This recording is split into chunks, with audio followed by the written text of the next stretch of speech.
Well, thank you, and thank you all very much for having me here and taking the time to listen to what I've got to say. Now, we've already said we don't have a great deal of time, but I'm not leaving the building. Please come and grab me, speak to me individually, say what you need to say, and we'll have a chat. And going on from that, I'm also more than happy to give out contact details for anybody who does want to come to me, or anybody else in the partnership, which I'll explain in a moment. Questions, issues, ideas, or wanting to get involved. It's all fine. Please do feel free to come to us directly. Okay, so first things first, in trying to introduce myself properly, my name is Duncan, and it says in the bump that I'm a moorland manager. And I am, that's right, but I'm not just a moorland manager. To some people, I'll be a gamekeeper. To some people, I'm a ranger. To some people, I'm a tour guide. It all depends where you sit and how you view the work that's being carried out in the uplands at the moment. I'm not scared of any of those titles. In fact, I'm rather proud of them.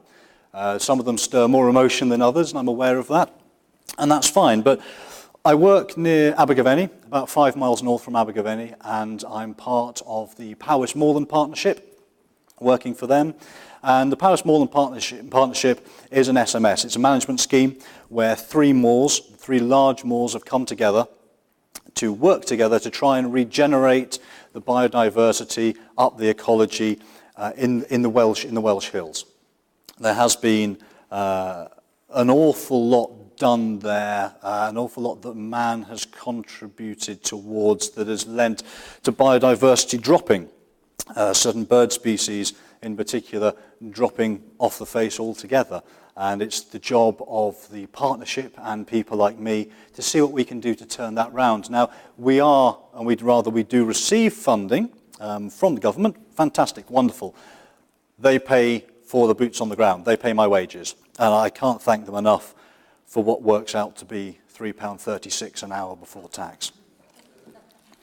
But it's the landowners who actually are the ones who then pay for the work that is being done. So my time's paid for, that's fantastic.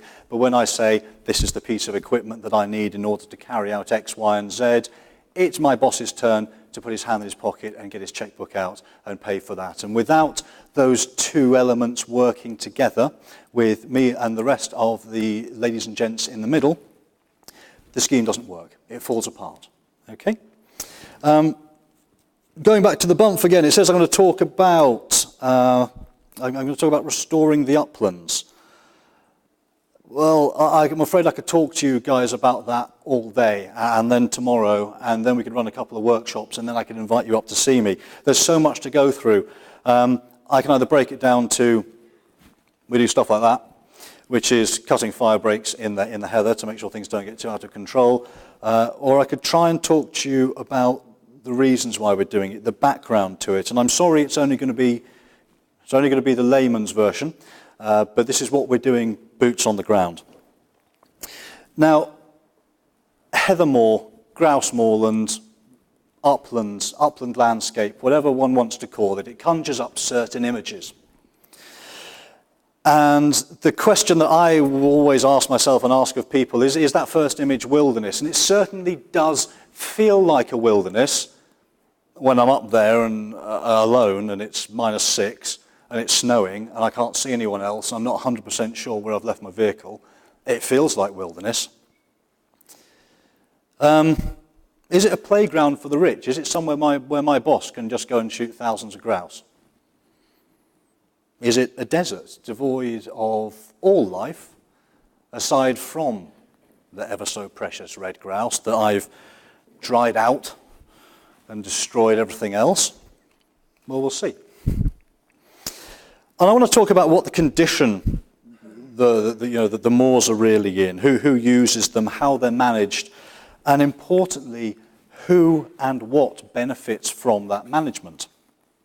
So, what are the moors really like? Okay, are they a wilderness? They feel like a wilderness, are they? No. No, they're not. And I'm happy to be argued at afterwards about that, but they are not. They have been managed for hundreds of years. Hundreds and hundreds of years by man. In fact, we can go back, archaeological records, 6,000 years. The burning of rushes for hunting. Okay? We manage it. The moor's used for sheep, has been for hundreds of years. We have hill ponies, both wild and introduced. The moment someone steps onto the moorland, or even better, steps onto the moorland with a dog, it's no longer wild. We're changing the balance. We're altering the balance. We are doing something that has an impact, be it positive or negative, on that environment. Human activity alters the balance of the moor. Now, the moor where I work, it's about 2,000 acres. In terms of heather moorland, that's quite small.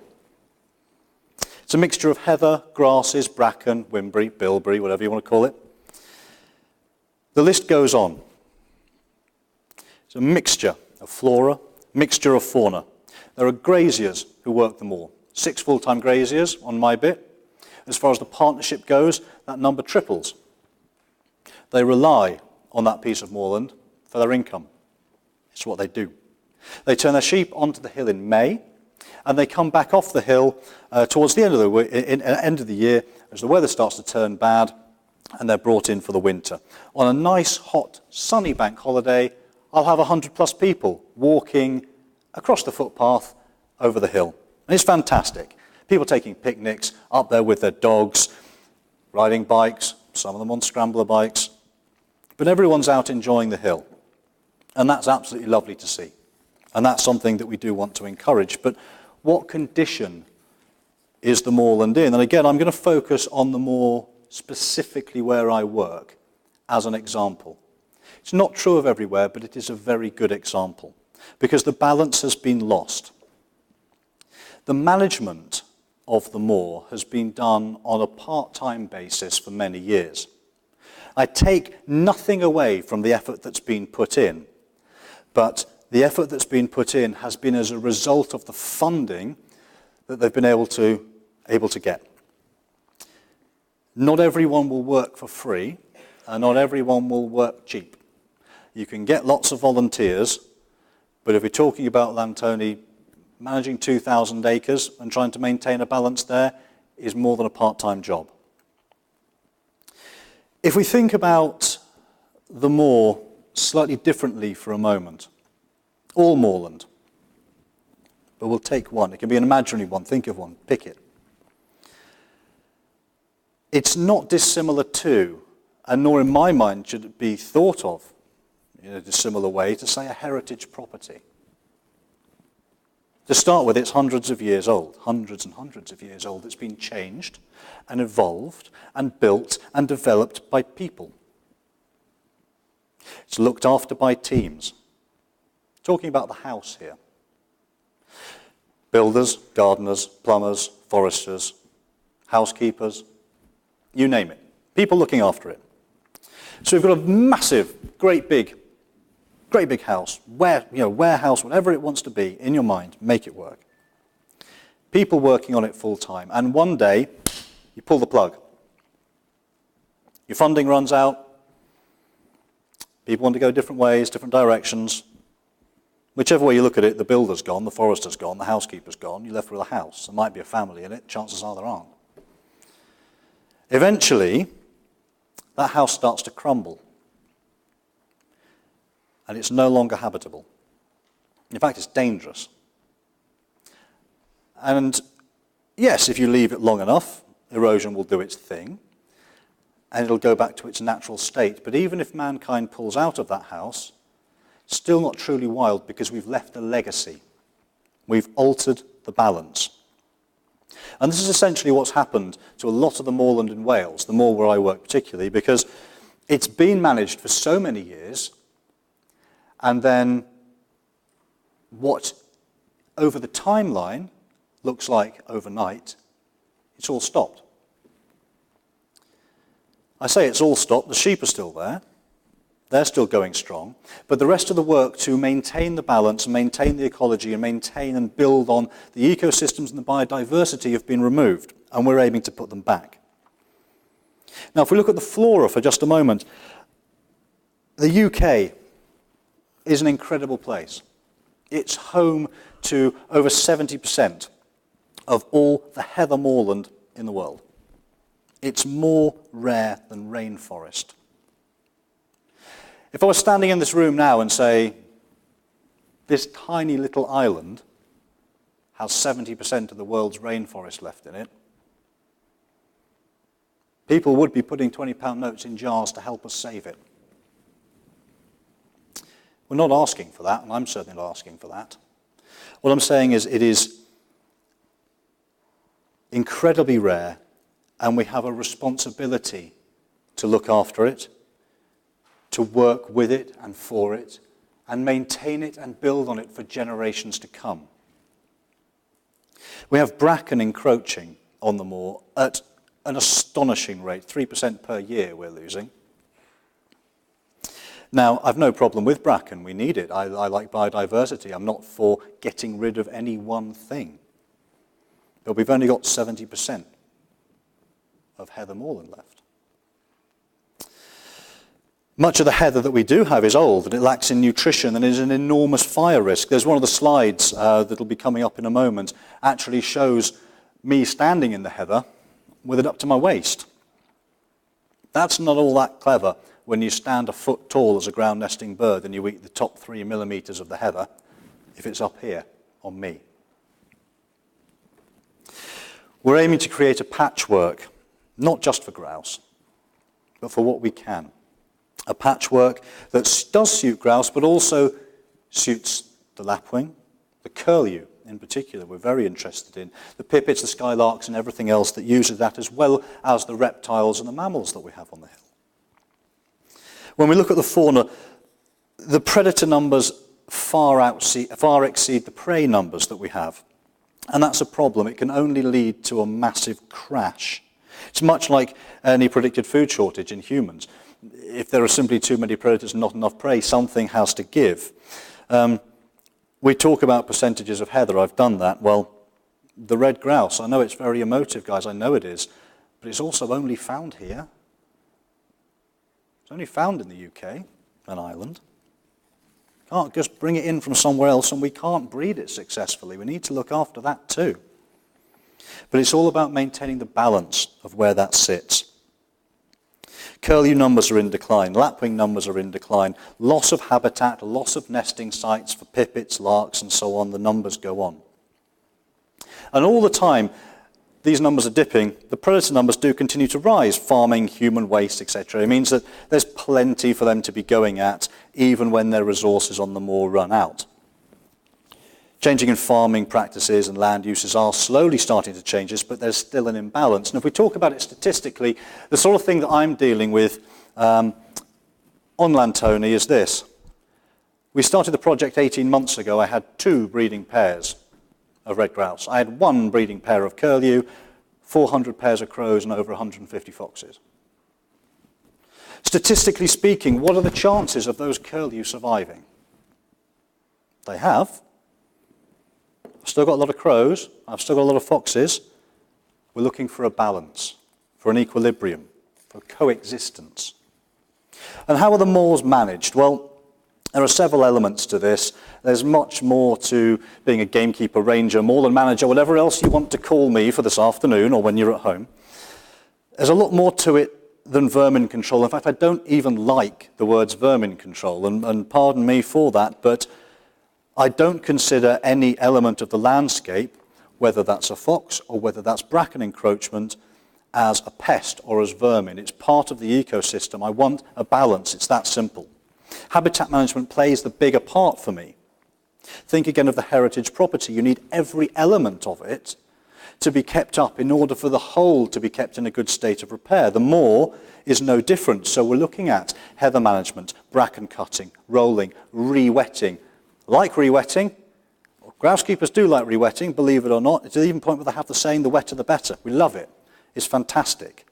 A lot of it was drained due to certain policies years ago. Put my hand up to that. I can't fight that. I've only been in it 15 years, but it isn't now. Give me a grip and I'll happily block it up. We're into gritting, bird surveys, predator control. There will be a harvest of grouse, if possible. There hasn't been this year. There won't be next year. There probably won't be for another 5 years where I work. Because it's only possible if the ecosystem is right. We're not breeding and releasing game birds. we're getting the ecology right and going from there. But all that time, we're still repairing footpaths, restoring hill roads, creating and erecting signs for the public, okay? Mending fences, working with graziers, working with farmers, trying to get it right for the whole. And sometimes that management can look extreme. I have fires, which I don't particularly like using, but every now and again it does happen. But machinery, cutting, burning. So there, the tractor that keeps popping up every 13 slides or so. It looks extreme, but so does the scaffolding on your heritage property. Unfortunately, because of the imbalance that has been caused, the measures that we need to take to redress that balance, and in order to redress it in a time scale that is going to make the future sustainable, means we do need things like that on the moor 4 or 5 days a year, I'm afraid. We're trying to get the desired result, and the desired result is greater biodiversity and a more stable ecological system. So what does actually benefit from the moorland management, besides, as some people are bound to be thinking, my boss? Well, the moor itself, it starts to maintain the balance, and the management promotes the health and well-being of the moor. It sustains and improves the heather for years to come, this incredibly precious heather. We work to sustain and improve blanket bog. A lot of talk about carbon. Fantastic. Let's lock that in. Do the best we can for it. Providing habitat for birds, mammals, reptiles, creating a more sustainable environment for all users, including the graziers who are making their living off the moor. Better access for the public, educational opportunities, health and well-being of the local community. We talked a lot about mental health recently. It's an incredibly hot topic, and I'm very, very grateful it is. It's fantastic. If people are going to their GPs and being told, okay, this is how you're feeling, one of the things we recommend is you get out, you go for a walk, and you do, come and see me. Brilliant, let's do it.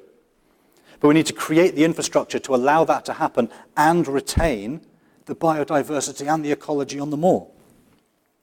We create jobs locally, garages, plant hire, shops, contractors, and of course, people like me for generations to come. The cost of this is absolutely incredible to the individual. Just to throw a cost in there, because we all understand money, whether we like it or not. And I'm sorry, I know we're British and that's maybe a bit vulgar, but many of us will dip our hand into our pocket and give a tenner a month to a charity. My last boss used to do that with his moor. Didn't receive anything for it, because he appreciated he had the money not to. He did 10 grand a week on improving that place and never shot a grouse on it. People care, and we are putting the effort into this with the help of the government. So, I'm going to wrap it up, and before I do, I'm going to say again, I'm happy to take questions. I'm happy to take a degree of abuse if anyone's particularly keen, but do see me afterwards, okay? That's fun, and it's nothing new in the job. That's why I'm paid so well. Do please come and see me afterwards. I've no doubt, I've no problem with that. Do please take contact details, etc. But what I'm going to leave you with is a question that I asked at the start. And I asked it of myself, and I will ask it again. What is a grouse moor? What is a heather moor? What are the uplands? What are whatever that wonderful space that we have, especially here in Wales? Call it what you will. Is it a wilderness? Is it a playground for the rich? No. I'm sorry, it's not. To me, it is a fragile, diverse, living, breathing environment. It's an area of heritage that everybody should be able to enjoy. It's an ecosystem that deserves to be managed and preserved, both for its own sake and for the enjoyment of generations to come and the global future. Without careful and sustained management, our grandchildren and their children will have no heather moorland to enjoy. Numbers of curlew, plover, grouse. They can thrive, and they can do so alongside raptors. Please check my stats. I've more peregrines than grouse on my moor. They can survive next to the raptors, the foxes, the adders, the voles, the mice, etc., but there must be a balance. And what we're doing as part of the Powys Moorland Partnership is striving to find and maintain and work on that balance. Thank you, guys.